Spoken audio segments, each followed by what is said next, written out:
Bonsoir et bienvenue à cette édition. Le sommaire. Deuil au Bénin, le préfet du Zou, Firmin Couton, décède suite à une crise. Des précisions sur son décès dans cette édition.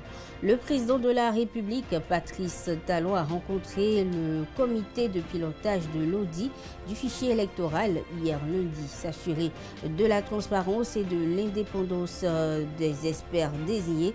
Tel est l'objectif de cette rencontre d'échange. Le président de la Cour constitutionnelle, Dorothée Sosa, a reçu en audience ce vendredi 21 février dernier les responsables de l'Observatoire de la déontologie et de l'éthique dans les médias ou les échanges se sont axés sur la gestion et l'accompagnement des médias dans le cadre de la couverture médiatique des élections générales de 2026.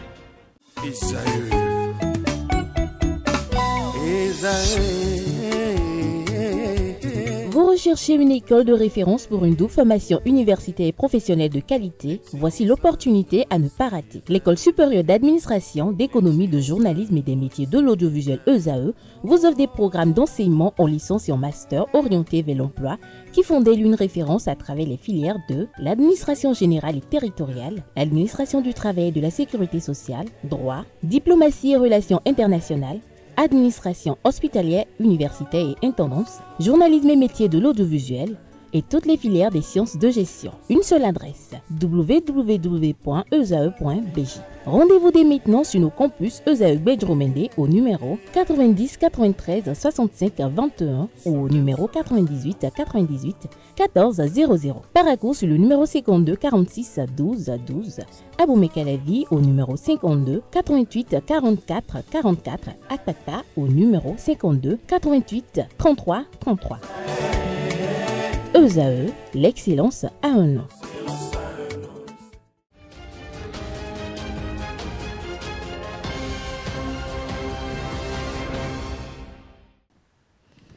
Bienvenue à toutes et à tous. On démarre cette édition par une page noire. Le décès est à nouveau à nos portes. Le Bénin est à nouveau endeuillé.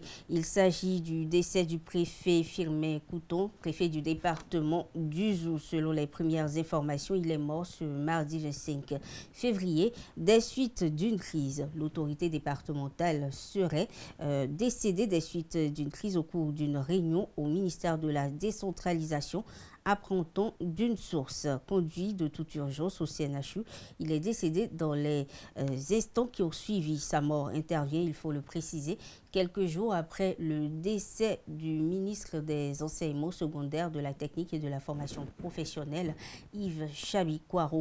Plus de précisions vous seront fournies sur cette information au cours de nos prochaines éditions et nous souhaitons nos sincères condoléances à sa famille respective et sa famille administrative. Cette édition se poursuit.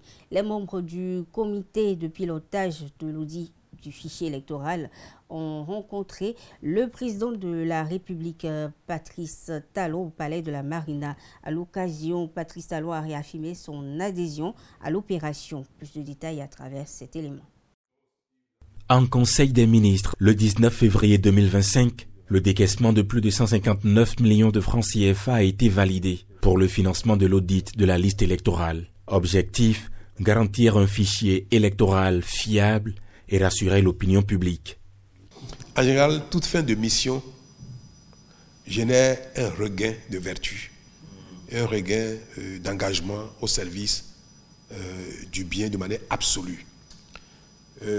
Quand on est en début de vie ou de mandat, de mission qu'on sort, on fait les choses avec tellement de fougue que parfois on ne prend pas le temps de dire est-ce que vraiment ce que je fais c'est ce qui est attendu de tous. Et quand on est à la fin, on a cette préoccupation-là. À bon entendeur. Vous savez ce qui me préoccupe. Quand on est à la fin, on veut que les choses soient parfaites. Absolument. Le président de la République réaffirme ainsi sa bonne foi et sa volonté d'accompagner un processus transparent et apaisé. Je comprends très bien, je m'en réjouis.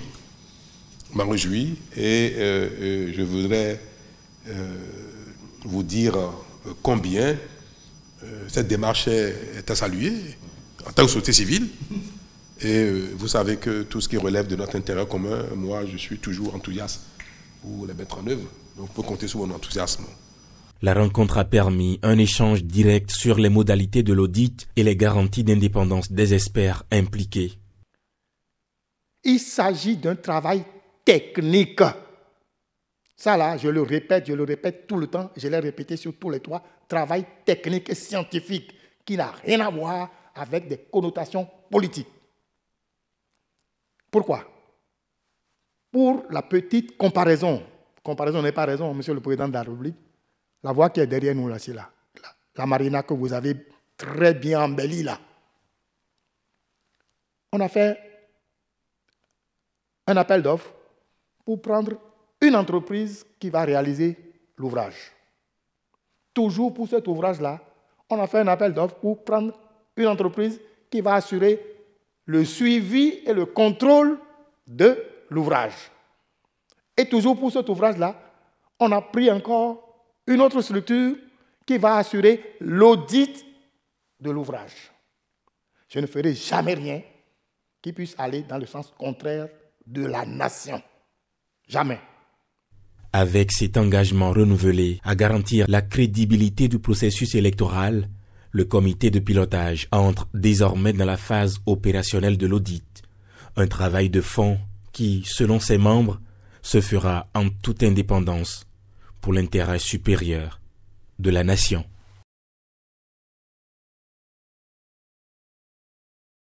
Le président de la Commission électorale nationale autonome a reçu Amadou Diongue, représentant résident de la CEDEAO, ce lundi. Les préparatifs des élections générales de 2026 étaient au cœur de ce rendez-vous.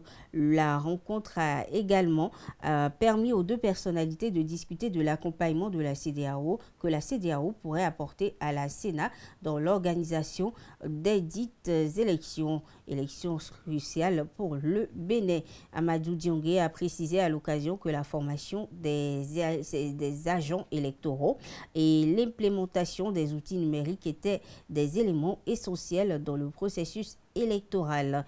Et à l'en croire, elle doit continuer et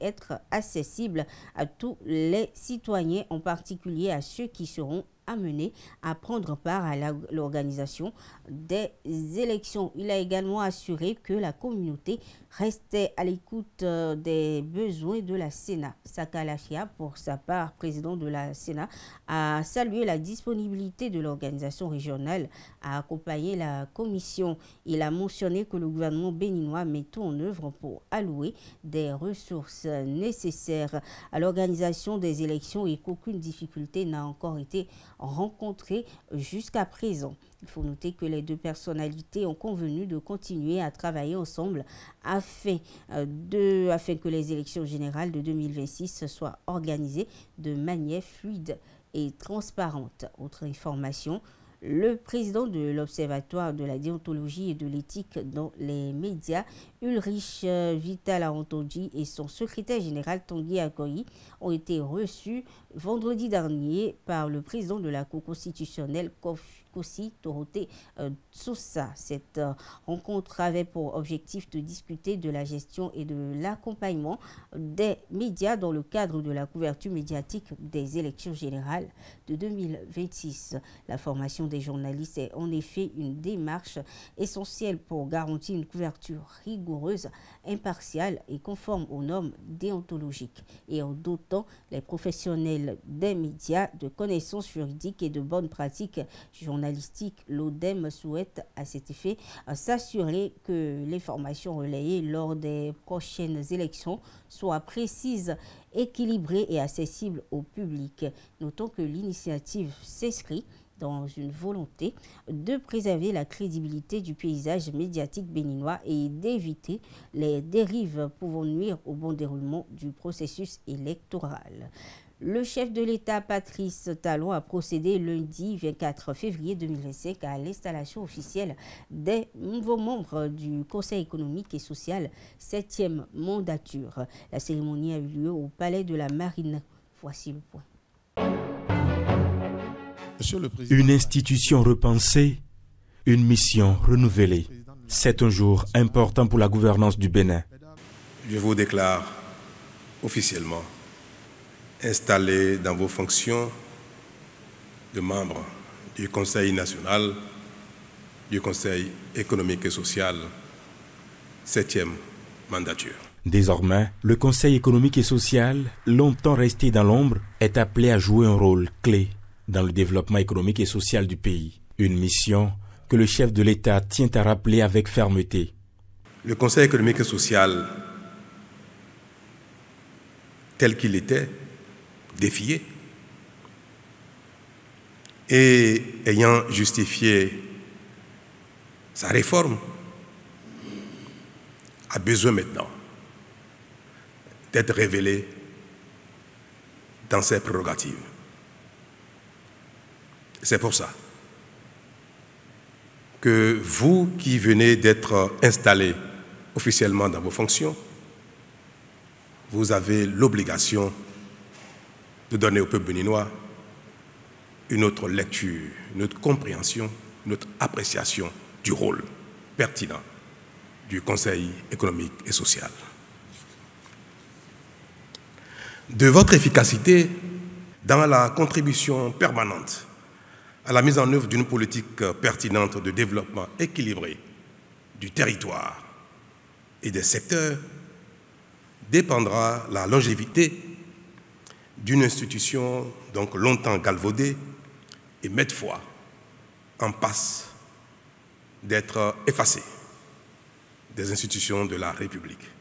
Félicitations aux nouveaux membres, mais surtout une exhortation, celle de repenser le CES, de lui redonner son éclat, sa pertinence, pour qu'il ne soit pas victime des réformes à venir.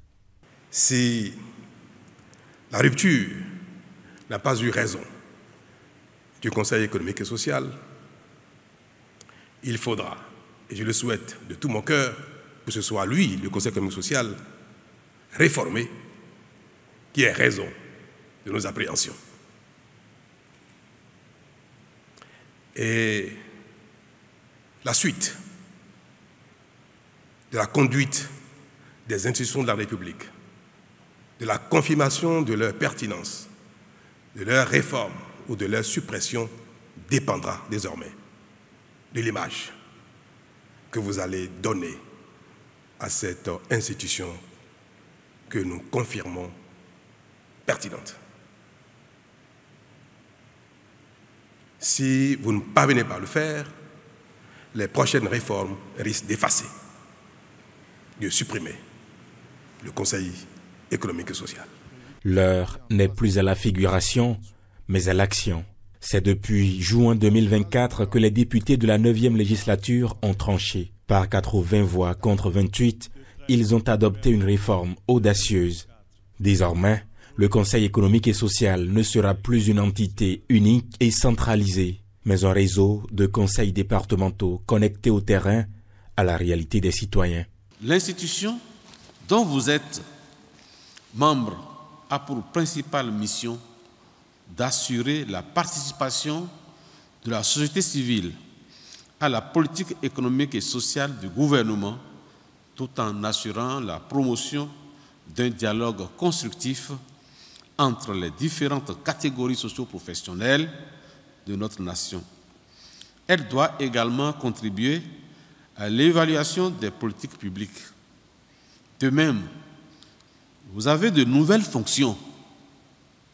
Une fonction de relais, une fonction de relève et une fonction de collaboration. Un nouveau chapitre s'ouvre pour le Conseil économique et social au Bénin, une responsabilité à honorer pour que cette institution ne soit plus un simple témoin, mais un acteur incontournable du progrès national. La réforme du CES s'inscrit dans la dynamique plus large de modernisation des institutions béninoises. En mettant en place un maillage départemental et en redéfinissant son mode de fonctionnement, le législateur veut assurer une meilleure représentativité des acteurs socio-économiques et garantir des avis plus ancrés dans les réalités du pays. Reste désormais à voir comment cette 7e mandature du CES parviendra à insuffler une nouvelle dynamique à l'institution et surtout à prouver son utilité face aux défis du développement économique et social du Bénin. Le syndicat national de la presse privée indépendante du Bénin est monté au créneau vendredi dernier à la Bourse du Travail pour réclamer la réalisation des réformes annoncées dans la presse béninoise. Le secrétaire général Marius Pouguet insiste sur la nécessité des dites réformes. Ces propos sont recueillis par Carles Kitoum. Janvier 2023, le chef de l'État et Patrice Talon a décidé qu'une réforme soit opérée dans la presse privée pour corriger la souffrance qui sévit au sein de la corporation. Et depuis 2 ans, et rien n'est fait, tout est au statu quo et c'est devenu inquiétant. C'est pour cela que nous allons nous réunir tout à l'heure pour passer à l'examen la situation. Et nous allons présenter et dans cette déclaration l'objectif et l'état actuel de la presse privée et les recommandations que nous avons à présenter à la HAC et au gouvernement. Les réseaux sociaux sont considérés comme dans la rue. Le travail du journaliste ne se fait pas dans la rue. Ça se fait au sein d'une entreprise dans un cadre professionnel. La presse privée aujourd'hui, sa manifestation est plus sur les réseaux sociaux, ce qui est inadmissible. Parce qu'au sein des organes, il n'y a plus de salaire. Les entreprises aussi n'ont plus de revenus. Autant les employeurs sont aux abois, les journalistes sont aux abois, et il y a une divagation au sein des acteurs, au sein de la corporation. Il n'y a plus de cohésion, les gens ne s'entendent plus. Mais ça, c'est empiré ces dernières années. Souvenez-vous, depuis 1990, il y a une promotion des agents de la presse privée. 1990, la promotion 2000, la promotion 2010. Et après ça, 2010 à ce jour, on peut compter la promotion 2015 et la promotion de 2010 jusqu'à ce jour. Ça fait au total 600, plus de 600 journalistes qui sont aujourd'hui en âge d'aller à la retraite. Et ils n'ont pas la garantie aujourd'hui d'avoir leur retraite. Pourquoi? La grande majorité des employeurs n'ont pas cotisé pour ces journalistes. C'est des journalistes qu'on connaît, c'est des gens que tout le monde connaît. Mais ces gens-là, aujourd'hui, après 30 ans de travail, comptez 90 à ce jour, 2000 à ce jour, 2000 à ce jour, des journalistes qui sont au bout de 20 ans, 25 ans, 30 ans de carrière. Nous avons vieilli. Aujourd'hui, nous avons vieilli, nous sommes vieillissants. Je n'ai pas commencé comme ça, la tête chauve. Le dit syndicat précise que des propositions ont été faites par les professionnels des médias et qu'ils doivent être associés à ce projet. Il est toujours au micro de Carles Kitoum. Là, nous invitons le chef de l'État, Patrice Talon, nous invitons Edouard Loko et le président de la HAC, à savoir que la presse privée, les journalistes réunis au sein du syndicat national de la presse indépendante du Bénin revendiquent que la réforme au sein de la presse privée devienne effective. Effective, comme dans les autres secteurs. On a vu les autres secteurs, le secteur des médecins, des pharmaciens, le secteur des agents territoriaux, tout cela, même si vous allez dans le secteur de l'ananas, dans le secteur des produits tropicaux, tout cela connaissent de réformes et il y a des actions qui sont en train de mener autour dans ces secteurs-là pour améliorer les choses. Mais seule la presse privée est au statu quo, rien ne change et nous vivons dans une précarité entretenue. Une précarité entretenue qui fait qu'aujourd'hui, nous sommes arrivés à cette situation-là. Voilà pourquoi nous invitons le chef de l'État, président, nous invitons le chef de l'État, Patrice Talon et Edouard Loko, le président de la HAC, à penser à l'amélioration des conditions de vie dans la presse privée du Bénin, à rendre effectives les réformes. La réforme au sein d'un secteur est opéré par le corps. C'est les journalistes de la presse privée, les agents de la presse privée qui vont se réunir pour faire leur réforme. En janvier 2023, lorsque le chef de l'État a pris la décision, la HAC avait lancé un dépôt de dossier sur les propos relatifs aux propositions. Le SINAPIB, normalement, a déposé ces dossiers. Les propos qui étaient intitulés « Doléances et propositions de solutions pour la reconstruction de la presse privée du Bénin ». Ces propositions sont éclatées en 9 points que nous estimons, si toutes ces propositions-là sont exécutées dans le cadre de cette réforme-là, suffit normalement, bien que j'estime susceptible de réajustement, ça suffit pour amener une bonne réforme dans la corporation. Le club de culture juridique CCJ a organisé samedi dernier une conférence sur le thème « L'office de l'avocat dans l'espace UEMOA à l'ère du numérique ». Elle a été animée par Maître Raoul Humbidji. Une centaine d'étudiants a pris part à cette conférence. Le reportage est signé Anaël Do. Le club de culture juridique outille ses apprenants à travers une conférence basée sur le terme « L'office de l'avocat dans l'espace UEMOA à l'ère du numérique ». Les étudiants en droit ont acquis des notions sur leur filière grâce au conférencier du jour, Maître Raoul Humbidji. L'honneur m'a été fait donc de partager ce moment avec les jeunes étudiants, fondamentalement sur le métier d'avocat, mais le métier d'avocat ou la profession d'avocat dans son aspect harmonisé dans l'espace UEMOA, avec la réglementation, les enjeux ou les défis que le numérique ou la numérisation pose à la profession. Voilà les thèmes que nous avons abordés et les sujets autour desquels nous avons échangé longuement cette matinée. Comme je leur ai dit à tous ce matin, il n'y a pas de secret. La volonté, le travail, l'abnégation et le sacrifice, le résultat accompagne toujours. Pour les apprenants, ce moment a été également l'occasion de lever un coin de voile sur les mythes de la profession d'avocat. Aujourd'hui, j'ai quand même beaucoup appris par rapport au voile qui a été levé sur la profession d'avocat. Un mythe qui planait, un doute qui planait autour de cette profession et qui allait peut-être décourager beaucoup de jeunes à s'y mettre.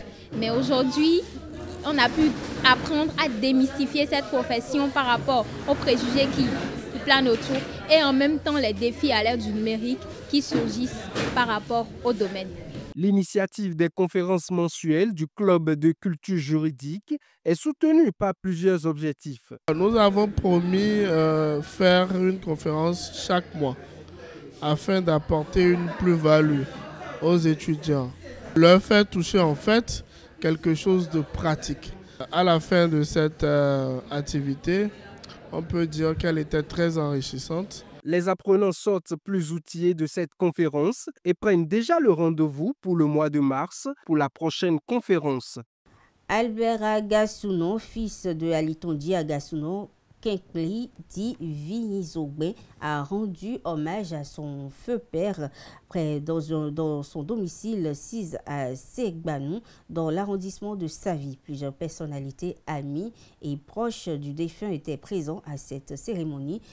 Tenue hier lundi, Kanté Amoussou et Anaël Dohou y étaient. Voici leur reportage. Te recommander une fois encore ton serviteur Agassuno, qu'il trouve place près de toi dans l'assemblée de... Cette messe d'action de grâce a été célébrée en hommage à Da Alitondi Agassuno Kinkli, dit Vignizogbe, l'enfant lumière.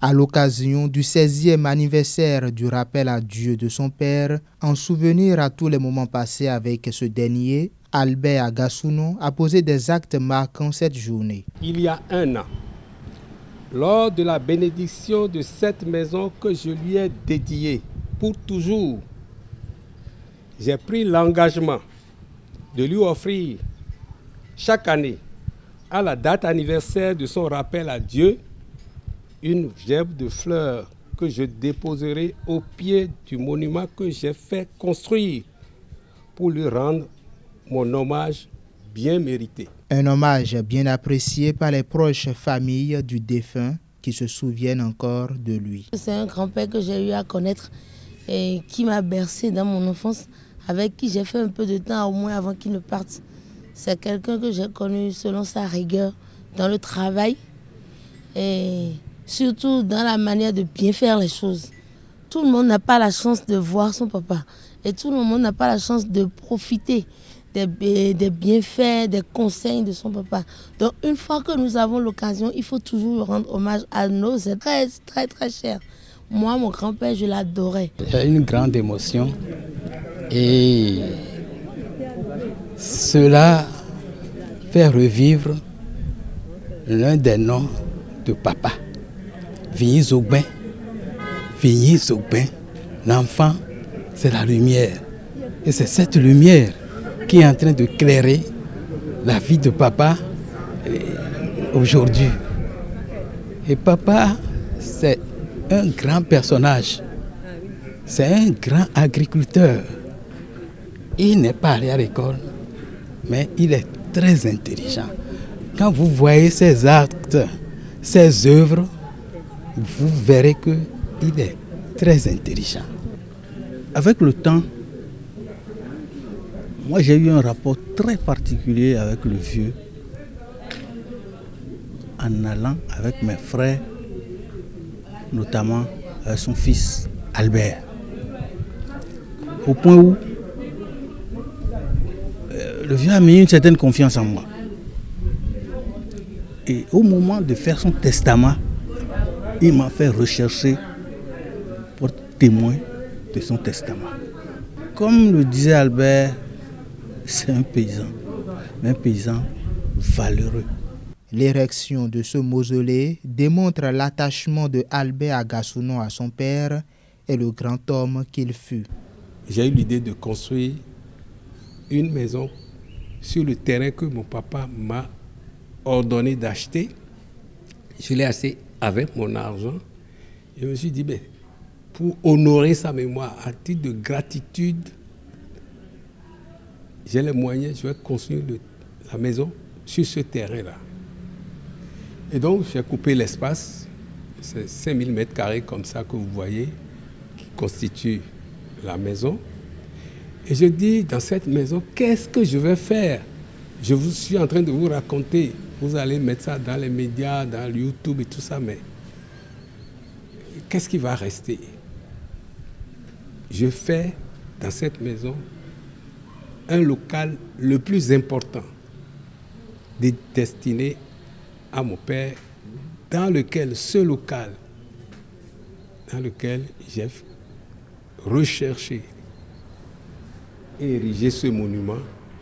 En fait, je suis un enfant qui a bénéficié depuis ma tendre enfance de la protection de mon père, de l'amour de mon père. Il m'a tenu la main dès presque bébé. Il m'a pris de ma maman et je suis resté avec lui tout le temps. J'ai grandi. Mon papa a posé des actes qui m'ont marqué. Cette cérémonie d'hommage a coïncidé avec l'anniversaire d'un membre de la famille.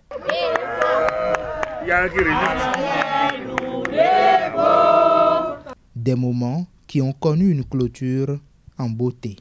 Actualité hors de nos frontières à présent, à Nouakchott, en deuxième instance, le procureur général a requis une peine de 20 ans de prison contre l'ancien président Mohamed Ould Abdel Aziz Cissé, accusé de détournement de fonds publics et d'enrichissement illicite durant son mandat. Cette peine intervient après sa condamnation à 5 ans de prison en décembre dernier lors de son premier.